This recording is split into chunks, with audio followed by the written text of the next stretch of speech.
The presidential candidate of the All Progressive Congress, Bola Tinubu, has felicitated Christians in the country as they join their counterparts across the world to celebrate Christmas. Asiwaju Tinubu, in his Christmas message, charged all Nigerians, irrespective of political affiliation or differences, to work towards moving the country forward. According to the APC standard bearer, the greatness of the country should be the paramount responsibility of all.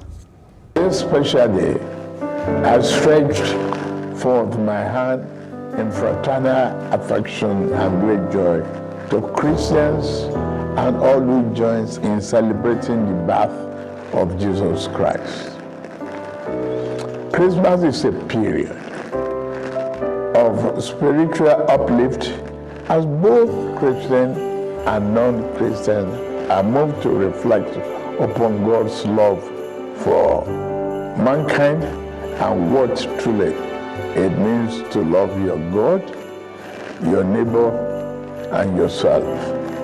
I say Merry Christmas to the farmer, the student, the laborer, the artisan, the all professionals, the entertainer, the teacher, the police officers, the market woman, the soldier, and to all Nigerians.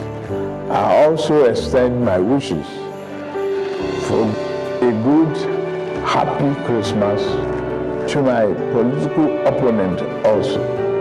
No matter our political differences, we are all Nigerians and we must move this nation forward. Hello, hope you enjoyed the news. Please do subscribe to our YouTube channel and don't forget to hit the notification button so you get notified about fresh news updates.